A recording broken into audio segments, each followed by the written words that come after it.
ஏறால் இப்போ நம்ம வந்து ஜிபே ஓப்பன் பண்ணிவிட்டு நம்ம கம்பெனிக்கு அனுப்பக்கூடிய அந்த ஐடி சேஞ்சுக்காகவோ இல்லை நீங்கள் வந்து மொபைல் அப்டேஷனுக்காகவோ அமௌண்ட் அனுப்புகிறீங்க இல்லையா, அந்த அமௌண்ட் அனுப்புறதுக்கு என்ன ப்ரொசீஜர் அப்படின்றத நான் சொல்கிறேன். ஏன்னா இது ரொம்ப ரொம்ப இம்பார்ட்டண்ட்.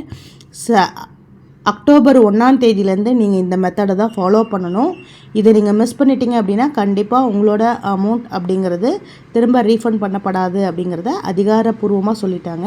ஸோ இப்போ வந்து பாருங்கள், ஃபஸ்ட்டு ஜிபே ஓப்பன் பண்ணோன்னே ஃபஸ்ட் ஆப்ஷன் வந்து ஸ்கேன் எனி கியூஆர்னு இருக்கும். இது வந்து நம்ம எல்லா கடையிலையும் பர்ச்சேஸ் பண்ணும்போது யூஸ் பண்ணுற ஆப்ஷன், ஓகேங்களா. அடுத்து வந்து பார்த்திங்கன்னா பே எனி ஒன் அப்படிங்கிறது. இது வந்து நம்ம மொபைல் நம்பர் யூஸ் பண்ணி நம்ம வந்து ஒருத்தருக்கு பே பண்ணிக்கலாம். அதுதான் வந்து இப்போ நம்ம பண்ணிகிட்ருக்கிறது.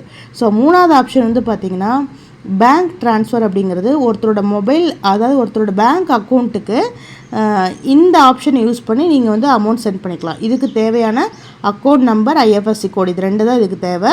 ஸோ இந்த 4வது ஆப்ஷன் மொபைல் ரீசார்ஜ். இப்போ நம்ம வந்து கம்பெனிக்கு கம்ப்ளைண்ட் ரைஸ் பண்ணுறதுக்காகவோ அல்லது ப்ரொஃபைல் அப்டேஷனுக்காக நீங்கள் 200 சென்ட் பண்ணுறீங்கல்ல, அந்த ஆப்ஷனை மட்டும் இப்போ பார்த்துடலாம். ஸோ இதில் வந்து பே எனி ஒன் அப்படிங்கிறத கிளிக் பண்ணிக்கோங்க. இதில் என்டர் நம்பர் அப்படிங்கிறதுல இப்போ இங்கே நம்மளோட கம்பெனி நம்பரை வந்து ரெஜிஸ்டர் பண்ணிக்கோங்க, என்ட்ரி பண்ணிக்கோங்க. எப்போயுமே நம்ம 002க்கு தான் வந்து சென்ட் பண்ணுவோம். ஸோ அதனால் 90425555, ஓகேங்களா. 555002 இந்த நம்பருக்கு தான் நம்ம கஸ்டமர் கேருக்கு 200 சென்ட் பண்ணி நம்ம ஐடி சேஞ்சுக்காகவோ இல்லை வந்து அப்டேட்காகவோ நம்ம வந்து அனுப்புவோம். ஸோ அப்போது இதை கிளிக் பண்ணிவிட்டு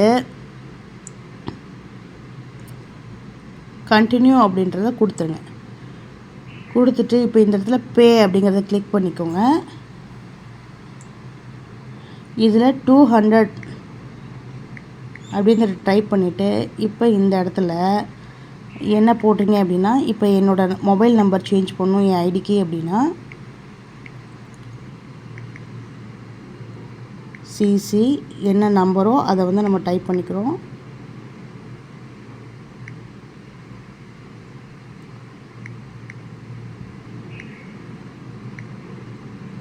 இல்லைங்களா, இது ஐடி நம்பரை போட்டுட்டு நேமை வந்து போட்டுருங்க.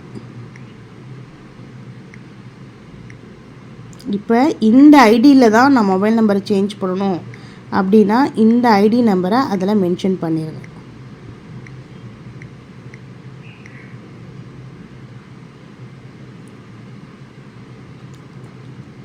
எந்த ஐடிக்காக நீங்கள் ரெக்வஸ்ட் கொடுக்குறீங்களோ இந்த ஐடிக்காக மட்டும், அதாவது இந்த ஐடி நம்பர், நேம், இதை மட்டும் போட்டுருங்க. இது வந்து ப்ரொஃபைல் அப்டேஷனுக்காக, ஓகேங்களா. இப்போ ஒரு மொபைல் நம்பர் சேஞ்ச் பண்ணணும் அப்படின்னா இந்த ஆப்ஷன் நீங்கள் யூஸ் பண்ணிக்கலாம்.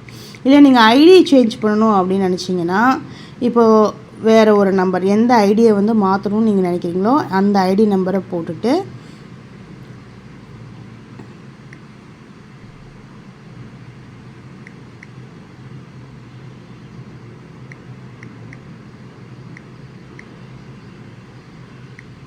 ஐடி சேஞ்ச் அப்படின்றத நீங்கள் இது மென்ஷன் பண்ணணும், ஓகேங்களா. ஐடி சேஞ்ச் பண்ணுறதுக்கும் நம்ம 200 தான்.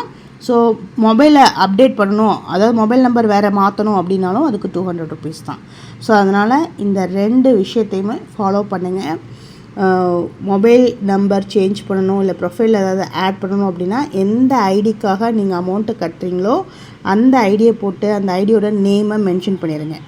அதே போல் ஒரு ஐடியை நீங்கள் வேறு ஒருத்தருக்கு மாற்றணும் அப்படின்ற போது அந்த ஐடி நம்பரை போட்டு அதோட ஐடி சேஞ்ச் அப்படிங்கிறத மட்டும் நீங்கள் போட்டுட்டு நீங்கள் ரெக்வஸ்ட் அனுப்புங்க. ஸோ இதுக்கும் அதுக்கும் இதுதான் டிஃப்ரென்ஸ்.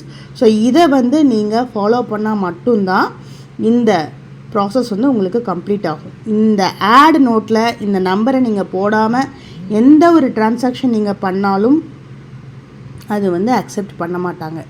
இது வந்து எப்போ இருந்து அப்படின்னு கேட்டிங்கன்னா அக்டோபர் 1ஆம் தேதியிலேருந்து, ஓகேங்களா. இப்போ ஒரு உதாரணத்துக்கு நாங்கள் வந்து இந்த இதில் ஏற்கனவே கம்பெனிக்கு ஒரு அப்கிரேடு வந்து பண்ணியிருக்கோம். ஸோ அதோட ரெசிப்டை வந்து உங்களுக்கு நான் காட்டுறேன் பாருங்கள். இதுதான் ரெசிப்ட், ஓகேங்களா. ஸோ இது ஏற்கனவே குரோர்பதி கிளப்புக்கு 10,000 ருபீஸ் வந்து நம்ம ப்ரீமியம் பிளானுக்காக அப்கிரேட் பண்ண அப்டேட் பண்ணது. ஸோ இதில் வந்து பாருங்கள் ஐடி நேம், யூசர் நேம், இது ரெண்டுமே வந்துட்டு இதில் இருக்குது. ஸோ இது வந்து பார்த்திங்கன்னா கீழே யூடிஆர் டிரான்சாக்ஷன் நம்பர். நீங்கள் அந்த டிரான்சாக்ஷன் கம்ப்ளீட் பண்ணதுக்கப்புறம் இந்த ஆட் நோட்டில் நீங்கள் கொடுத்த டீட்டெயில் இப்படி தான் இருக்கும், ஐடி யூசர் நேம் அப்படிங்கிறது, சரிங்களா. ஸோ இதை வந்து நீங்கள் அப்கிரேடுக்கும் ஃபாலோ பண்ணலாம், கம்ப்ளைண்ட் ரைஸ் பண்ணும்போதும் ஃபாலோ பண்ணலாம், எல்லா விஷயத்துக்குமே அந்த ஆட் நோட்டில் அந்த நம்பர் ஐடி நம்பரை போட்டுட்டு தான் நீங்கள் பண்ணணும் அப்படிங்கிறத நமக்கு சொல்லியிருக்காங்க. ஸோ இதை தயவு செஞ்சு எல்லோரும் ஃபாலோ பண்ணுங்கள். தேங்க்யூ.